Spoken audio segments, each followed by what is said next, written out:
A Europa tem grandes chances de passar fome nos próximos meses. As coisas estão faltando, os preços estão aumentando. A guerra entre Rússia e Ucrânia mostra que não estamos mais isolados um do outro e que cada peça nesse tabuleiro afeta todos os países, até mesmo o Brasil.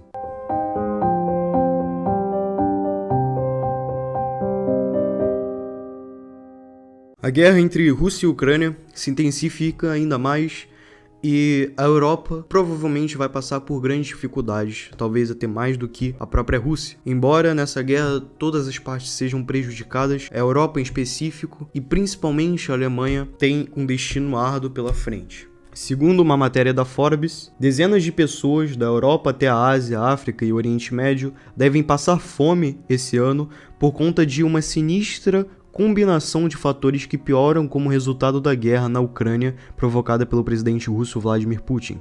O conflito, que envolve dois países que produzem cerca de 1/3 da produção mundial de trigo, ajudou a elevar o preço do grão em 21% em apenas 10 dias, que se encerram no dia 3 de março. Condições climáticas extremas como a seca persistente da América do Norte, altos custos de combustíveis, preços de fertilizantes chegando até o teto e a necessidade de alimentar um número crescente de refugiados realocados pela guerra e mudanças climáticas irão contribuir para a ameaça do aumento da fome em 2022. Tanto a Rússia como a Ucrânia possuem grande relevância no cenário mundial para alimentar não só a sua população, como também as populações de demais países. Então a Europa sofre muito com isso, porque o Ocidente está se fechando para a Rússia e a Rússia está se fechando para o Ocidente. Embora o Brasil esteja em um canto do mapa muito distante, nós também sofremos com isso, querendo ou não, até porque muitos dos nossos fertilizantes vêm da Rússia e a Rússia passa por um momento difícil, a Europa passa por um momento difícil e, consequentemente, o mundo inteiro vai passar por um momento difícil porque nós dependemos um dos outros. E não é só o âmbito alimentício que já está faltando, já está se mostrando mais escasso na Europa inteira, como também o próprio gás russo. A Europa depende energeticamente da Rússia. Então, a Alemanha, que é a maior importadora do gás russo, vai sofrer com isso, obviamente. O inverno europeu, como todos sabem, é muito rigoroso. E a Rússia se fechando para a Europa deixa a Europa em alto risco. Então você soma duas coisas prejudiciais, que são a fome e o frio. A Europa sofreu com a fome e o frio no passado durante séculos. Hoje, talvez esteja em um caminho para voltar a isso. Embora nós tenhamos nos desenvolvido tecnologicamente e tenhamos uma estrutura da sociedade mais sofisticada, isso não nos impede de passar por esses problemas. E a Europa, não é que ela não vai passar, ela já está no processo. Não é questão de ela vai ou não passar por um encarecimento de produtos, de escassez alimentícia, de escassez energética. Não é que ela vai passar por isso, ela já está passando. A questão é o quanto isso vai afetar a Europa. Vejamos aqui. A redução das exportações agrícolas da Rússia e da Ucrânia terá efeitos dramáticos no abastecimento global de alimentos. Ambos os países são conhecidos como celeiro do mundo e são responsáveis por 1/4 do comércio internacional de trigo, cerca de 1/5 do milho e 12% de todas as calorias comercializadas globalmente. Outro grande problema é o acesso a fertilizantes, já que a Rússia proibiu a exportação dos nutrientes. Não é se haverá ou não uma crise alimentar, é o quão grande essa crise será. Como disse anteriormente, a Ucrânia e a Rússia têm uma importância gigante no cenário de alimentos mundiais, principalmente a própria Rússia. A Europa, ao ver esse conflito entre esses dois países, ela mesmo que não esteja envolvida diretamente, ela vai sofrer com isso. Os Estados Unidos é uma opção. Muitas pessoas veem os Estados Unidos como uma opção para substituir a Rússia, mas a verdade é que os Estados Unidos não têm capacidade para substituir totalmente a Rússia. Caso contrário, o problema já estaria praticamente resolvido, mas não é assim que funciona. Os Estados Unidos, embora, claro, seja também um grande exportador de alimentos, ele não tem capacidade de suprir toda a Europa, ou de suprir de modo igual a Rússia faz, com o gás natural ou os próprios alimentos, os grãos, o trigo, enfim, coisas que realmente vão ajudar a economia e a população que reside na Europa. Um ponto interessante para a gente pensar é que você vê muito esse papo ambientalista de economia sustentável, energia sustentável. A Alemanha pode até ter carros elétricos, mas a questão é, da onde vem a eletricidade para os carros elétricos? Porque a eletricidade não vem do nada. Ela precisa de energia para ser gerada. Essa estratégia, e por que eu chamo de estratégia? É uma estratégia porque ela serve como um bom enfraquecimento do potencial energético de um país, onde você não precisa fazer uma coibição explícita, nem econômica, nem militar, mas você impõe uma narrativa de que a pessoa tem que preservar a natureza, porque se ela investir em energia mais fácil, ela vai deteriorar a natureza, entre outras coisas. Então, a Europa, ela teve uma má interpretação, porque o ambientalismo é uma ideologia, e uma ideologia, como o próprio Voegelin já nos diz, é uma deturpação da realidade. Você não está adaptando suas ideias à realidade, você está querendo adaptar a realidade às suas ideias. E a Europa, com esse politicamente correto ambiental, ela acaba se enfraquecendo, ela acaba ficando mais dependente da Rússia, mais dependente de países que não se importam tanto com isso. O que eu tô falando aqui não é que a gente deve acabar com a natureza, deve destruir a natureza. O que eu tô falando é que o ambientalismo ele vai enfraquecer eventualmente o seu país. Quando você quer preservar o meio ambiente em detrimento dos seres humanos, em detrimento do fortalecimento do seu próprio país, isso vai lhe prejudicar. É muita ingenuidade você acreditar que os órgãos globais estão realmente preocupados com os animais e com a natureza. Países que têm um grande potencial energético são um perigo. Por quê? Energia é poder.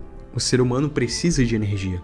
O que a gente está vendo hoje na Europa também é uma carência energética. Se eles conseguirem coibir de modo indireto um país a não produzir energia, eles vão ser muito bem sucedidos em sufocar o potencial daquele país.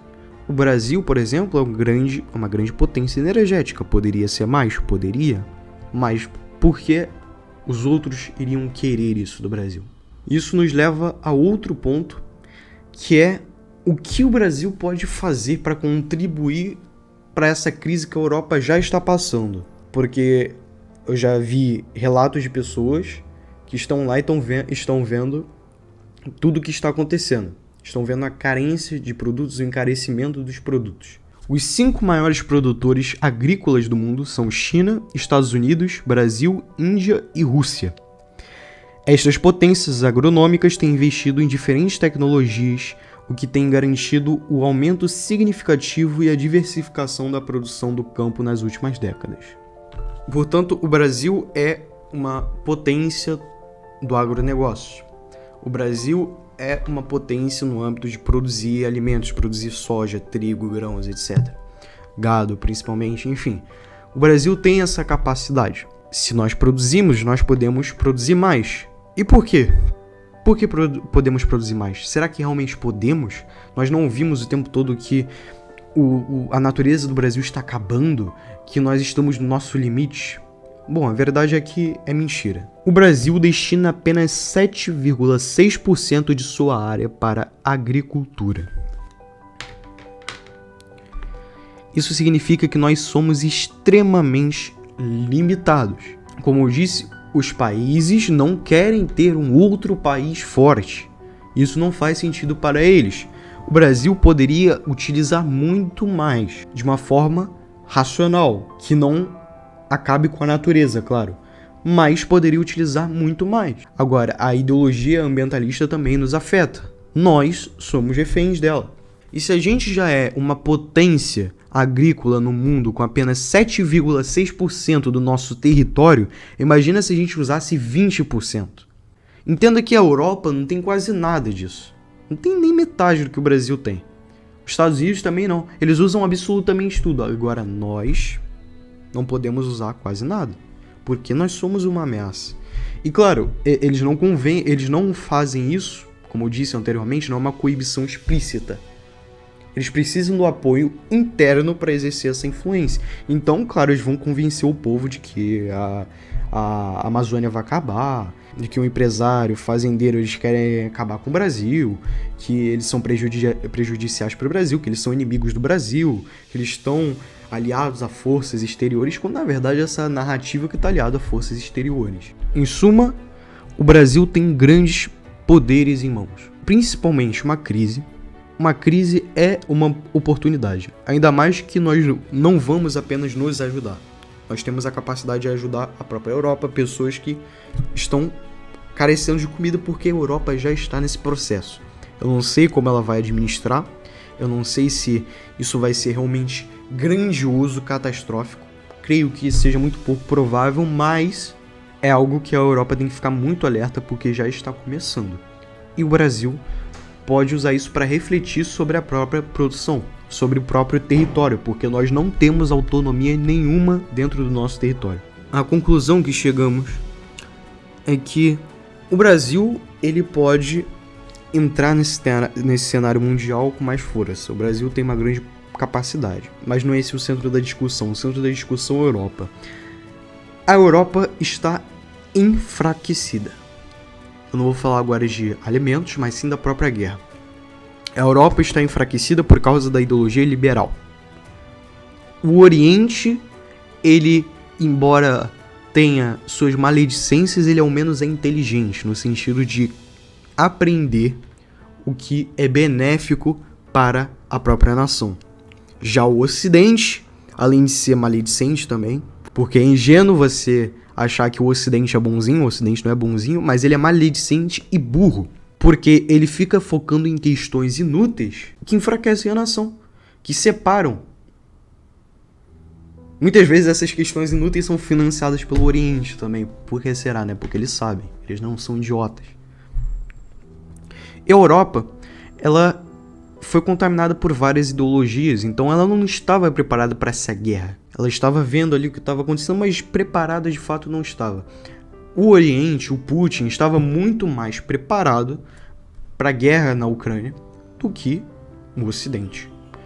Não estou falando que a Rússia não vai sofrer com isso, a Rússia já está sofrendo com isso. Agora a questão é que o Estado russo estava muito mais preparado para um conflito do que os Estados europeus. E claro que essa crise vai afetar o mundo todo. O Brasil não vai escapar, as coisas vão ficar mais caras, já estão ficando mais caras, o preço do petróleo está subindo, tudo está subindo. Isso é algo inevitável. Portanto, a gente tem que acompanhar o que vai acontecer, mas a questão é que a Europa sofre um grande perigo iminente, que já está ocorrendo. Agora, como ela vai administrar isso, nós não sabemos. Me siga no Instagram. Se você está vendo esse vídeo no YouTube, me siga no canal também. Compartilhe com outras pessoas para fazer o trabalho que eu faço aqui valer mais a pena, né? Ter um retorno. E curta o vídeo. E não se esqueça também que toda guerra é um conflito de interesses.